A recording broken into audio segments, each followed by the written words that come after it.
Hello friends, എല്ലാവർക്കും നന്മാസ് നിറങ്ങളിലേക്ക് സ്വാഗതം. എല്ലാവർക്കും സുഖം എന്ന് വിശ്വസിക്കുന്നു. അപ്പോൾ ഇന്ന് വീണ്ടും ഒരു വ്യാഴാഴ്ച. അപ്പോൾ ഇന്ന് എനിക്ക് ഓഫാണ്. 2 ദിവസമായിട്ട് ഡ്യൂട്ടിയൊക്കെ ആയിരുന്നു കേട്ടോ. അപ്പോൾ ഇന്നത്തെ എൻ്റെ ചെറിയൊരു വീഡിയോ ആണ്. നമ്മുടെ വീട്ടിലത്തെ ചെറിയ കുക്കിംഗ് കാര്യങ്ങളൊക്കെ കാണിക്കാൻ വേണ്ടിയാണ്. അപ്പോൾ ഇന്നത്തെ വീഡിയോ എല്ലാവരും കാണും എന്ന് വിശ്വസിക്കുന്നു. കണ്ട് ഇഷ്ടപ്പെട്ടൊക്കെ ലൈക്ക് ചെയ്യുക, സബ്സ്ക്രൈബ് ചെയ്യുക. നമുക്ക് നേരെ വീഡിയോയിലേക്ക് പോകാം. Thank you so much. അപ്പോൾ ഇന്നത്തെ കുക്കിംഗ് എന്നാന്ന് വെച്ച് കഴിഞ്ഞാൽ ഞങ്ങളിവിടെ ഫ്രോസൺ പൊറോട്ട ഇവിടെ മേടിച്ച് വെച്ചിട്ടുണ്ടായിരുന്നു. അപ്പോൾ ഞാൻ വിചാരിച്ചു എല്ലാ ദിവസവും ചോറുണ്ണുമ്പോഴത്തേക്ക് ഒരു മടിയാണ് കേട്ടോ. അപ്പോൾ ഞാൻ വിചാരിച്ചു ഇന്ന് ഇത് വെച്ചങ്ങ് ഓടിക്കാമെന്ന് വിചാരിച്ചു. അതുകൊണ്ട് ഇന്നിപ്പോൾ ഫ്രോസൺ പൊറോട്ടയും അതിൻ്റെ കൂടെ ഞാൻ നമ്മുടെ ബീഫ് കറിയാണ് ഉണ്ടാക്കുന്നത്. ഇവിടെ ഞാൻ ബീഫ് കറി എല്ലാം സെറ്റാക്കി ഞാൻ കറി ഇവിടെ തിളച്ചുകൊണ്ടിരിക്കുകയാണ്. അപ്പോൾ നിങ്ങൾക്ക് എല്ലാവർക്കും അറിയാം, നമ്മുടെ ബീഫ് കറിയൊക്കെ വെക്കാൻ എല്ലാവർക്കും അറിയാം. അതുകൊണ്ട് ഞാൻ പ്രത്യേകിച്ചൊന്നും അതിനെക്കുറിച്ച് എക്സ്പ്ലെയിൻ ചെയ്യുന്നില്ല കേട്ടോ. അപ്പോൾ നിങ്ങൾക്കൊക്കെ എന്നാണ്ട് വിശേഷം? സുഖമായിട്ടിരിക്കുന്നോ? പിന്നെ ഇന്ന് എനിക്ക് ഓഫാണ്, അതുകൊണ്ടാണ് ഇന്നൊരു ലോങ് വീഡിയോ ആയിട്ട് വന്നിരിക്കുന്നത് കേട്ടോ. പിന്നെ എല്ലാ പ്രാവശ്യം പറയുന്ന പോലെ ഇവിടെ ഇന്ന് നല്ല വെയിലാണ് കേട്ടോ. നിങ്ങൾക്ക് കാണാൻ പറ്റും, നല്ല വെയിലും കാര്യങ്ങളൊക്കെയാണ്. അപ്പോൾ ഞാൻ തുണിയൊക്കെ മുറ്റത്ത് അലക്കിയിട്ടു. പിന്നെ നമ്മുടെ മുയലൊക്കെ അതിലെ കൂടെ മേഞ്ഞ് നടക്കുന്നു. പിന്നെ നമ്മുടെ കുളം കാണിക്കാം കേട്ടോ.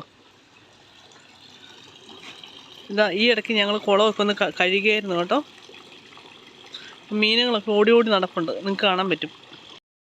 പിന്നെ ഇന്നെന്താണെന്ന് വെച്ച് കഴിഞ്ഞാൽ ഞാനിവിടെ ഈ പൊറോട്ട സാധാരണ ഇങ്ങനെ കുറച്ച് നേരം ഫ്രിഡ്ജിൽ നിന്ന് എടുത്ത് പുറത്ത് വെക്കും കേട്ടോ. അതിന് ശേഷം പിന്നെ ഏകദേശം ഒന്ന് സോഫ്റ്റൊക്കെ ആയി കഴിഞ്ഞതിന് ശേഷമാണ് പിന്നെ ഞാൻ ഇതെല്ലാം കൂടെ ഇത് ഓരോന്നുണ്ടാക്കിയിട്ട് പിന്നെ ഏറ്റവും ലാസ്റ്റാണ് ഇതിനെ ഇടിച്ച് ചതയ്ക്കാൻ പോകുന്നത്. അപ്പോൾ ഞാൻ ഉദ്ദേശിക്കുന്നത് എന്താണെന്ന് വെച്ച് കഴിഞ്ഞാൽ സാധാരണ നമ്മൾ പൊറോട്ട എല്ലാ പ്രാവശ്യവും ഇതുപോലെ ഡയറക്റ്റ് ഇതുപോലെ ഉണ്ടാക്കിയിട്ട് കഴിക്കുമല്ലോ. അപ്പോൾ ഞാൻ വിചാരിച്ചു ഇന്ന് ഒരു വെറൈറ്റി ഉണ്ടാക്കിയായിരുന്നു, വെറൈറ്റി രീതിയിൽ. അതായത് നമ്മൾ ഇപ്പോൾ ഷോപ്പുകളിലൊക്കെ ചെന്ന് കഴിഞ്ഞാൽ അടുത്ത് വെച്ചേക്കാം. അപ്പോൾ ഇപ്പോൾ ഷോപ്പുകളൊക്കെ ചെന്ന് കഴിഞ്ഞാൽ നമുക്കറിയാമല്ലോ, പൊറോട്ട ഇങ്ങനെ എന്താണ് ഇങ്ങനെ ആക്കിയിട്ട് പിന്നെ ഇങ്ങനെ അതിനൊരു പേരുണ്ടല്ലോ, ഇടിപ്പൊറോട്ടയോ അങ്ങനെ എന്തൊരു പേരുണ്ടല്ലോ. അങ്ങനെ എല്ലാം ഇങ്ങനെ പറിച്ചെടുത്ത് അതിൻ്റെ കൂടെ കറിയും കാര്യങ്ങളൊക്കെ മിക്സ് ചെയ്ത് കിട്ടുന്നത്. അപ്പം അങ്ങനെ ചെയ്താലോ എന്ന് എല്ലാം ഒരു പരീക്ഷണമല്ലേ. അപ്പം അതുകൂടെ ഒന്ന് പരീക്ഷിച്ചേക്കാം എന്ന് വിചാരിച്ചു. അപ്പോൾ ഈ പൊറോട്ടയ്ക്ക് ഞാൻ പിന്നെ ഇങ്ങനെ എണ്ണയൊന്നും ഒഴിക്കുന്നില്ല കേട്ടോ. ഇതിനകത്തുനിന്ന് സത്യം പറഞ്ഞു കഴിഞ്ഞാൽ എണ്ണയൊക്കെ ഇതുണ്ടോ, ഇതിനകത്തുനിന്ന് ചെറുതായിട്ട് എണ്ണയൊക്കെ പുറത്ത് വരുന്നുണ്ട്. അപ്പോൾ അതുകൊണ്ട് പ്രത്യേകിച്ച് ഞാൻ ഇനിയിപ്പം എണ്ണ കൂടുതൽ പ്രത്യേകിച്ച് ഒന്ന് തേക്കാനോ കുഴക്കാനോ ഒന്നും പോകുന്നില്ല. പിന്നെ ഈ കഴിഞ്ഞിടയ്ക്കുണ്ടല്ലോ, മോർസിൻ്റെ ചെന്നപ്പോൾ കിട്ടിയൊരു നല്ല പപ്പായ, നമ്മുടെ കപ്ലങ്ങാപ്പഴമാണ്. ഇത്രയും ചെറുതാണെങ്കിലും ഉണ്ടല്ലോ, ആള് പുലിയാണ് കേട്ടോ. നല്ല ഇതങ്ങ് കണ്ടിച്ച് കഴിയുമ്പോഴത്തേക്കുണ്ടല്ലോ ഭയങ്കര ടേസ്റ്റാണ്. നമ്മുടെ നാട്ടിൽ ഇത് കണ്ടു കഴിഞ്ഞാൽ ചെറിയ പിഞ്ച് പോലെ തോന്നും. നമ്മുടെ നാട്ടിലൊക്കെ വലുതല്ലേ. ഇതെനിക്കൊന്ന് വേറെ രാജ്യത്തുനിന്ന് വരുന്നതാണെന്ന് തോന്നുന്നു. പക്ഷേ ഇതിന് മുന്നേ ഇതുപോലെ ഞങ്ങൾ മേടിച്ചിട്ടുണ്ട്. കുറച്ച് വിലയുണ്ട് കേട്ടോ, എന്നാലും നല്ല ടേസ്റ്റാണ്. അപ്പോൾ അങ്ങനെ പോകുന്ന കാര്യങ്ങളൊക്കെ. പിന്നെ എന്താ നിങ്ങളുടെ വീട്ടിലൊക്കെ എന്നാണ്ട് ഫുഡും കാര്യങ്ങളൊക്കെ എന്താണ് എന്ന് വെച്ച് കഴിഞ്ഞാൽ കമൻറ്റൊക്കെ ചെയ്യണം കേട്ടോ. പിന്നെ ഞാൻ ഇനിയിപ്പം കുറച്ച് കഴിയുമ്പോഴത്തേക്ക് ഇപ്പോൾ ഇവിടെ 1:30 ആയി. ഇതുണ്ടോ, 1:30 ആയി. ഇനിയിപ്പം കുറച്ച് കഴിയുമ്പോഴത്തേക്കും പിള്ളേരെ സ്കൂളിൽ കൂട്ടാൻ പോകണം കേട്ടോ. കാരണം ഇവിടെ ഇപ്പം ഞാൻ ഇടയ്ക്കൊക്കെ കൂട്ടാൻ ഇങ്ങനെ നടന്നാണ് പോകുന്നത് കേട്ടോ. കാരണം സമ്മറൊക്കെ ആകുമ്പോഴത്തേക്ക് നടക്കാൻ നല്ല സുഖമാണ്.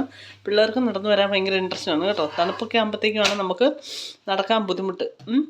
കൈക്കും കാലിനൊക്കെ ക്ഷീണവും കാര്യങ്ങളും പിന്നെ മടി അതിനെക്കാട്ടും കൂടുതൽ. പിന്നെ ഇവിടെ 2-3 ദിവസം മുന്നേ കുറച്ച് പാവയ്ക്ക ഞാൻ മേടിച്ച് വെച്ചു കേട്ടോ. അപ്പം ഞാൻ കഴിഞ്ഞ പ്രാവശ്യമൊക്കെ ഒരു വീഡിയോ ഇട്ടിട്ടുണ്ടായിരുന്നു. ഇനിയിപ്പം പാവയ്ക്കാൻ ഞാൻ എന്ത് ചെയ്യും എന്ന് വിചാരിച്ച് ഞാൻ ഇങ്ങനെ ചിന്തിച്ചുകൊണ്ടിരിക്കണം. അച്ചാറിടണോ, ജ്യൂസ് അടിക്കണോ, തോരൻ വെക്കണോ, മറ്റേ പാവയ്ക്കയുടെ കറി ഉണ്ടാക്കണോ, എന്താണെന്ന് വെച്ച് കഴിഞ്ഞാൽ എനിക്ക് ചെയ്യേണ്ടത് എന്നാന്ന് ഞാനിങ്ങനെ ചിന്തിക്കുകയാണ് കേട്ടോ. അതിനെക്കുറിച്ച് ഞാനിങ്ങനെ ചിന്തിച്ച് റിസർച്ച് നടത്തിക്കൊണ്ടിരിക്കുകയാണ്. പിന്നെ കുറച്ച് നമ്മുടെ ഫ്രൂട്ട്സും കാര്യങ്ങളൊക്കെ മേടിച്ച് വെച്ചിട്ടുണ്ടായിരുന്നു.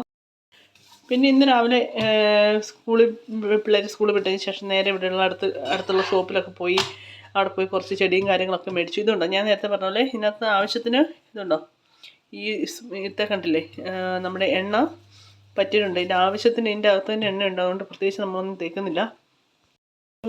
അടുത്ത ആഴ്ച നമ്മുടെ ഓശാന ഞായർ ഈസ്റ്റർ കാര്യങ്ങളൊക്കെ വരികയാണ്.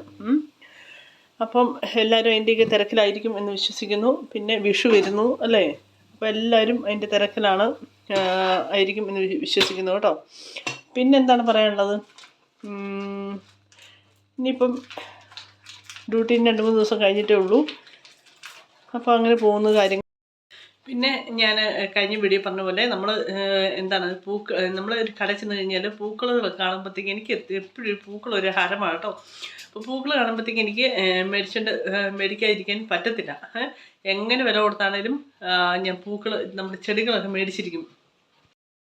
അപ്പോൾ നിങ്ങൾക്കിത് കാണുന്ന പോലെ നല്ല വെയിലും കാര്യങ്ങളൊക്കെയാണ് കേട്ടോ. അപ്പോൾ ഈ വെയിലത്ത് എല്ലാവരും മുറ്റത്താണ് കേട്ടോ. എന്ന് വെച്ചാൽ എല്ലാവരും നല്ല ഷോപ്പിങ്ങിനും കാര്യങ്ങളും ടൂറിനും നല്ല വെയിൽ കൊള്ളാനും ഒക്കെ പോകുന്ന സമയമാണ്. നല്ല സുഖമാണ് ഈ വെയിലത്ത് ഇരിക്കാനൊക്കെ. കുറച്ച് കഴിയുമ്പോഴത്തേക്കും കാറ്റൊക്കെ വരും. എങ്കിലും നല്ലൊരു അന്തരീക്ഷമാണ്. ഇപ്പോഴത്തെ കാലാവസ്ഥ വലിയ കുഴപ്പമില്ലാതെ പോകുന്നു, ദൈവം അനുഗ്രഹിച്ച്. അപ്പോൾ ഞാൻ പിന്നെ രാവിലെ കുറച്ച് നടക്കാനൊക്കെ പോയി കേട്ടോ. നടക്കാനൊക്കെ പോയി കഴിഞ്ഞ് വന്നപ്പോഴത്തേക്കും ഭയങ്കര ക്ഷീണമായി. പിന്നെ കുറച്ച് നേരം അവിടെ ഇരുന്നു. പിന്നെ കുറച്ച് ട്രെയിനിങ് കാര്യങ്ങളൊക്കെ ചെയ്യാനുണ്ടായിരുന്നു, അതൊക്കെ ചെയ്തു. അങ്ങനെ ഇരിക്കുന്നു, അങ്ങനെ പോകുന്നു ഈ ദിവസം, ഇന്നത്തെ ദിവസം കേട്ടോ. ദൈവത്തിൻ്റെ കൃപയാൽ എല്ലാം ദൈവം മനോഹരമായി നടത്തിക്കൊണ്ട് പോകുന്നു കേട്ടോ. പിന്നെ നിങ്ങൾക്കൊക്കെ എന്നാണ്ട് വിശേഷമൊക്കെ? സുഖമായിട്ടിരിക്കുന്നു എല്ലാവരും. അപ്പോൾ ഇന്നത്തെ വീഡിയോ ഇത്രയൊക്കെ ഉള്ളൂ കേട്ടോ, ചെറിയൊരു വീഡിയോ. അപ്പോൾ ഈ വീഡിയോ എല്ലാം കാണുക, കണ്ടിഷ്ടപ്പെട്ടെങ്കിൽ ലൈക്ക് ചെയ്യുക, സബ്സ്ക്രൈബ് ചെയ്യുക. നമുക്കിനി അടുത്തൊരു വീഡിയോ കാണാം. Thank you so much.